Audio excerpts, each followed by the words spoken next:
ಭವಿಷ್ಯದ ಬಾಹ್ಯಾಕಾಶ ಯಾನಗಳಿಗಾಗಿ ಭಾರತಕ್ಕೆ ಕನಿಷ್ಠ 40ರಿಂದ 50 ಜನರ ದೊಡ್ಡ ಗಗನಯಾತ್ರಿಗಳ ತಂಡದ ಅಗತ್ಯ ಇದೆ ಅಂತ ಪ್ರಧಾನಿ ಮೋದಿಯವರು ಹೇಳಿದ್ದಾರೆ. ಹೌದು, ನಾಸಾದ XM-4 ಬಾಹ್ಯಾಕಾಶ ಯಾನದಲ್ಲಿ ಭಾಗಿಯಾದ ನಂತರ ಇದೇ ಫಸ್ಟ್ ಟೈಮ್ ಭಾರತಕ್ಕೆ ಆಗಮಿಸಿರೋ ಗ್ರೂಪ್ ಕ್ಯಾಪ್ಟನ್ ಶುಭಾಂಶು ಶುಕ್ಲಾ ಅವರ ಜೊತೆ ಸಂವಾದದಲ್ಲಿ ಪ್ರಧಾನಿ ಮೋದಿ ಈ ಮಾತನ್ನ ಹೇಳಿದ್ದಾರೆ. ಪ್ರಧಾನಮಂತ್ರಿಯವರೊಂದಿಗಿನ ಸಂವಾದದ ಟೈಮ್ನಲ್ಲಿ ಶುಭಾಂಶು ಶುಕ್ಲಾ ಅವರು ಅಂತಾರಾಷ್ಟ್ರೀಯ ಬಾಹ್ಯಾಕಾಶ ನಿಲ್ದಾಣಕ್ಕೆ ತಮ್ಮ ಬಾಹ್ಯಾಕಾಶ ಪ್ರಯಾಣದ ಅನುಭವ, ಸೂಕ್ಷ್ಮ ಗುರುತ್ವಾಕರ್ಷಣೆಯ ಪರಿಸ್ಥಿತಿಗಳಿಗೆ ಹೊಂದಿಕೊಳ್ಳೋದು ಮತ್ತು ಕಕ್ಷೆಯ ಪ್ರಯೋಗಾಲಯದಲ್ಲಿ ಅವರು ನಡೆಸಿರೋ ಪ್ರಯೋಗಗಳ ಬಗ್ಗೆ ತಮ್ಮ ಅನುಭವಗಳನ್ನು ಹಂಚಿಕೊಂಡಿದ್ದಾರೆ. ಭಾರತದ ಗಗನಯಾನ ಯೋಜನೆ ಬಗ್ಗೆ ಪ್ರಪಂಚದಾದ್ಯಂತ ಹೆಚ್ಚಿನ ಆಸಕ್ತಿ ಇದ್ದು ವಿಜ್ಞಾನಿಗಳು ಅದರ ಭಾಗವಾಗುವುದಕ್ಕೆ ಉತ್ಸುಕರಾಗಿದ್ದಾರೆ ಅಂತ ಶುಕ್ಲಾ ಅವರು ಪ್ರಧಾನಿಗೆ ತಿಳಿಸಿದ್ದಾರೆ. ನಾನು ಎಲ್ಲಿಗೆ ಹೋದ್ರು, ಯಾರನ್ನೇ ಭೇಟಿಯಾದ್ರು ಎಲ್ಲರೂ ನನ್ನನ್ನು ಭೇಟಿಯಾಗೋದಕ್ಕೆ ತುಂಬಾ ಸಂತೋಷಪಟ್ಟರು, ತುಂಬಾ ಉತ್ಸುಕರಾಗಿದ್ರು. ದೊಡ್ಡ ವಿಷಯ ಅಂತಂದ್ರೆ ಭಾರತ ಬಾಹ್ಯಾಕಾಶ ಕ್ಷೇತ್ರದಲ್ಲಿ ಏನ್ ಮಾಡ್ತಾ ಇದೆ ಅನ್ನೋದ್ರ ಬಗ್ಗೆ ಎಲ್ರಿಗೂ ಗೊತ್ತಿತ್ತು, ಇದ್ರ ಬಗ್ಗೆ ಎಲ್ರಿಗೂ ತಿಳಿದಿತ್ತು. ಹಾಗೆ ಅನೇಕ ಜನರು ಗಗನಯಾನದ ಬಗ್ಗೆ ಹೆಚ್ಚು ಉತ್ಸುಕರಾಗಿದ್ರು. ಅವರು ಬಂದು ನಿಮ್ಮ ಮಿಷನ್ ಯಾವಾಗ ಹೋಗುತ್ತೆ ಅಂತ ನನ್ನನ್ನು ಕೇಳ್ತಾ ಇದ್ರು ಅಂತ ಶುಕ್ಲಾ ಅವರು ಹೇಳ್ಕೊಂಡಿದ್ದಾರೆ. ಶುಕ್ಲಾ ಅವರ ಸಂವಾದದ ವಿಡಿಯೋವನ್ನ ಮಂಗಳವಾರ ಸಾರ್ವಜನಿಕವಾಗಿ ಹಂಚಿಕೊಳ್ಳಲಾಗಿದೆ. ಭಾರತದ ಭವಿಷ್ಯದ ಬಾಹ್ಯಾಕಾಶ ಯಾನಗಳಿಗೆ 40ರಿಂದ 50 ಗಗನಯಾತ್ರಿಗಳ ಗುಂಪನ್ನು ಸಿದ್ಧಪಡಿಸುವ ಅವಶ್ಯಕತೆ ಇದೆ. ಭಾರತದ ಬಾಹ್ಯಾಕಾಶ ಮಹತ್ವಾಕಾಂಕ್ಷೆಗಳಿಗೆ ISSಗೆ ತಮ್ಮ ಮಿಷನ್ ಸಹಾಯಕವಾಗುತ್ತೆ ಅಂತ ಮೋದಿ ಹೇಳಿದ್ದಾರೆ.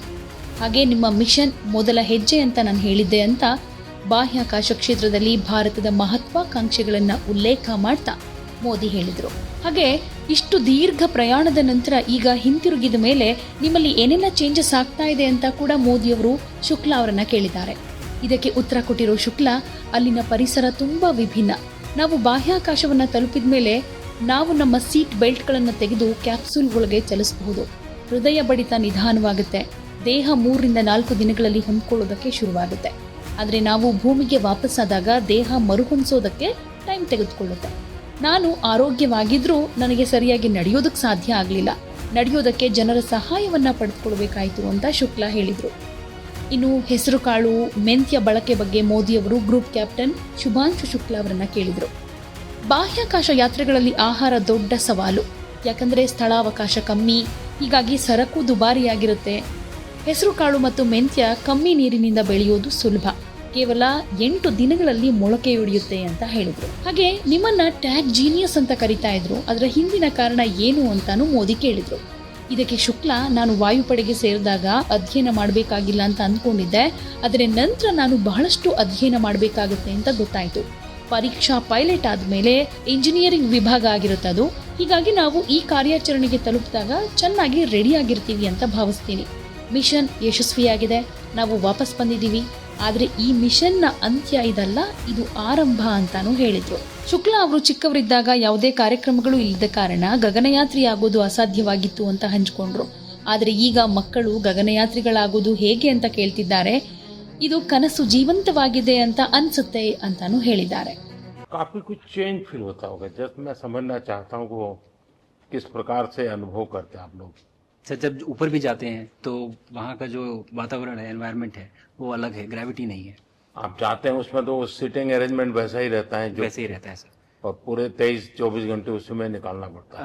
हाँ सर, लेकिन एक बार जब आप अंतरिक्ष में पहुँच जाते हैं तो आप सीट खोल के, अपना हार्नेस खोल के आप उसी कैप्सूल में आप मूव अराउंड, आप जा सकते हैं, इधर उधर चीजें कर सकते हैं. इतनी जगह है उसमें? बहुत तो नहीं है सर, लेकिन थोड़ी बहुत है. मतलब आपका फाइटर जेट का कॉकपिट है, उससे तो ज्यादा अच्छा है. उससे तो ज्यादा अच्छा है सर. बट पहुंचने के बाद सर काफी कुछ चेंजेस होते हैं, जैसे पूरा आपका हार्ट स्लो हो जाता है, तो वो कुछ बदलाव होते हैं. और वो फिर लेकिन 4-5 दिन में बॉडी आपकी यूज टू हो जाती है, वहाँ आप नॉर्मल हो जाते हैं.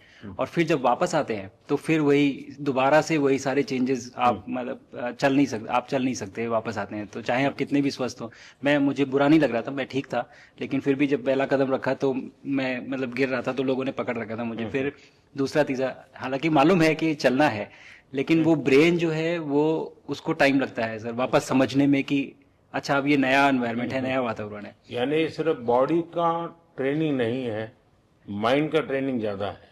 माइंड का ट्रेनिंग है सर, बॉडी में ताकत है मांसपेशियों में ताकत है, लेकिन वो ब्रेन की रीवायरिंग होनी है, उसको दोबारा से ये समझना है कि ये नया एनवायरनमेंट है, अब इसमें आपको चलने के लिए इतनी ताकत लगेगी या इतना एफर्ट लगेगा, वो वापस से समझते हैं सर। सबसे ज्यादा समय से वहाँ कौन था, कितने समय का? इस समय सबसे ज्यादा समय लोग एक टाइम पे करीब 8 महीने तक लोग रह रहे हैं सर। इसी मिशन से शुरू हुआ है कि 8 महीने तक रहेंगे। अभी वहाँ जो लोग मिले आपको, हाँ, उनमें से कुछ लोग हैं जो कि दिसंबर में वापस आएंगे। और आपका मूंग और मेथी का प्रयोग का क्या है? बहुत अच्छा है सर।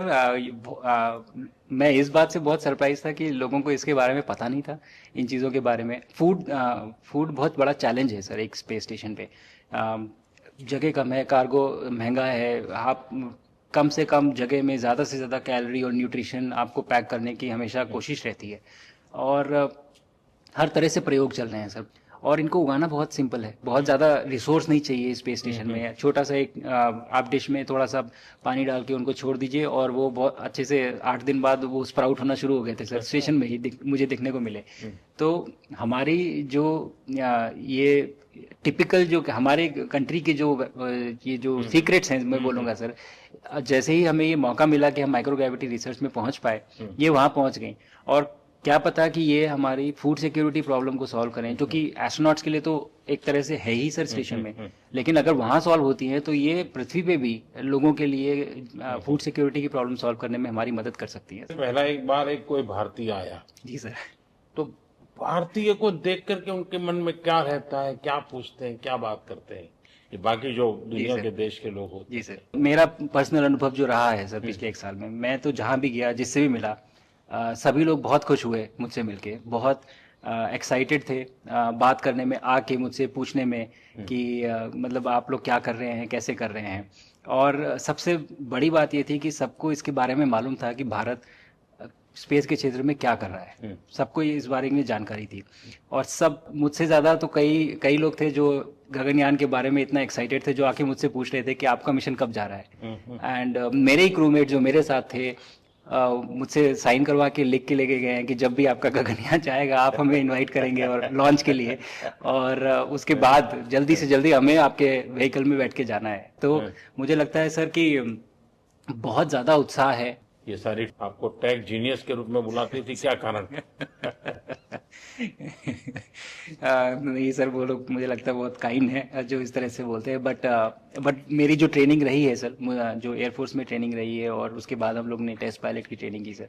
तो मैं एयरफोर्स में जब गया था तो मुझे लगा था कि पढ़ाई नहीं करनी पड़ेगी, बट मुझे इसके बाद बहुत पढ़ाई करनी पड़ी जो मुझे पता नहीं था। और टेस्ट पायलट बनने के बाद तो एक ये काइंड ऑफ एक इंजीनियरिंग का एक डिसिप्लिन बन जाता है सर। इसरो में ट्रेनिंग की, हमारे साइंटिस्ट ने हमको पढ़ाया तो 3-4 साल। तो मुझे लगता है कि हम लोग काफ़ी अच्छे से तैयार थे सर इस मिशन के लिए जब पहुँचे। मैंने जो आपको होमवर्क कहा था तो उसका क्या प्रोग्रेस हुआ है? बहुत बहुत अच्छा प्रोग्रेस हुआ है सर, और लोग काफ़ी हंसे थे मेरे साथ। उस मीटिंग के बाद उन्होंने मुझे चढ़ाया भी था कि आपके प्रधानमंत्री ने आपको होमवर्क दिया है। हाँ, दिया तो है, और बहुत ज़रूरी है सर। हमें इस बात का आभास था, मैं गया ही इसलिए था। मिशन तो एक सक्सेसफुल हुआ है सर, हम लोग वापस आ गए हैं, लेकिन ये मिशन अंत नहीं है, मिशन तो शुरुआत है। तो अरे तो मैंने उसी दिन भी कहा, आपने उस दिन बोला था सर, हमारा ये पहला कदम है, पहला कदम है सर। तो इस पहले कदम का मेन जो उद्देश्य था वो यही था कि हम कितना कुछ इससे सीख के हम वापस ला सकते हैं।